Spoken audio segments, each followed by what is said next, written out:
રાધે કૃષ્ણ મિત્રો. ગર્ભધારણની સમસ્યા કેવી રીતે સુધારવી? How to solve a fertility problem. સૌથી પહેલાં જ્યારે તમને માતા પિતા બનવામાં સમસ્યા નડતી હોય તો તેનું મુખ્ય કારણમાં સ્ત્રીનું અંડબીજ હોય છે અને પુરુષનું શુક્રાણુ હોય છે. જો સ્ત્રી પુરુષના વીર્યમાં રહેલા અંડબીજ અને શુક્રાણુ તંદુરસ્ત સ્થિતિમાં હશે તો ગર્ભધારણ કરવામાં કોઈ તકલીફ પડશે નહીં. પણ જો ગર્ભધારણમાં તકલીફ થતી હોય તો સૌથી મોટું કારણ સ્ત્રીનું અંડબીજ હોઈ શકે છે કે પુરુષના શુક્રાણુ હોઈ શકે છે. બંનેની ગુણવત્તા ઓછી હોય કે બંને ઓછા હોય તો આ સમસ્યા નડે છે. બંનેમાંથી કોઈ એક અથવા બંને પણ હોઈ શકે છે. હવે સ્ત્રીના અને પુરુષના શુક્રાણુની અને સ્ત્રીના અંડબીજની ગુણવત્તા સુધારવા શું કરવું જોઈએ? શરીરમાં એવું તે શું છે જેને બેલેન્સમાં લાવીએ તો સ્ત્રીનું અંડબીજની ગુણવત્તા સુધરે અને પુરુષના શુક્રાણુની ગુણવત્તા સુધરે. અંડબીજ અને શુક્રાણુમાં ખામીનું મુખ્ય કારણ શરીરમાં રહેલા હોર્મોન્સ હોય છે.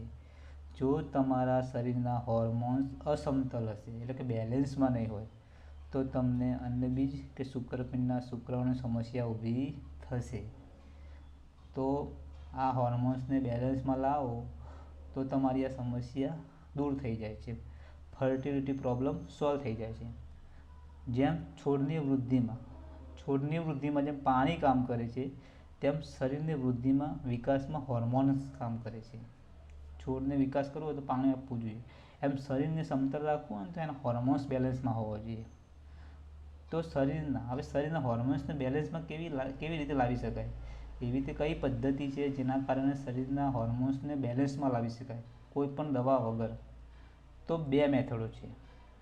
એક તો કસરત અને યોગ, અને બીજી વેજીટેબલ્સ એન્ડ ફ્રૂટ્સ, એટલે કે તમે તાજી શાકભાજી ખાઓ અને ફ્રૂટ ખાઓ તો તમારા શરીરના હોર્મોન્સ બેલેન્સમાં આવી શકે છે. અને બીજી છે કસરત અને યોગ.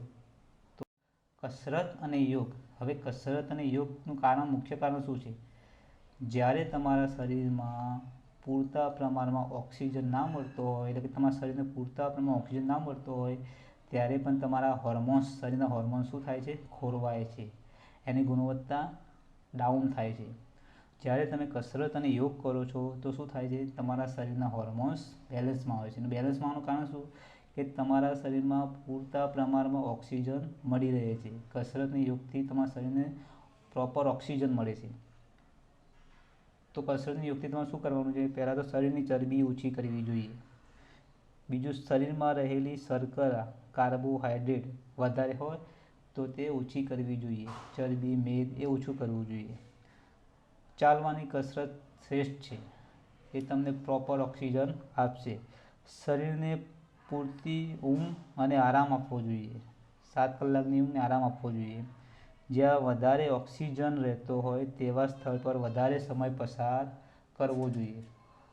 જો તમારા હોર્મોન્સ બેલેન્સમાં આવશે તો તમારી ફર્ટિલિટી પ્રોબ્લેમ સોલ્વ થઈ જશે. બીજું છે વેજીટેબલ્સ એન્ડ ફ્રૂટ્સ.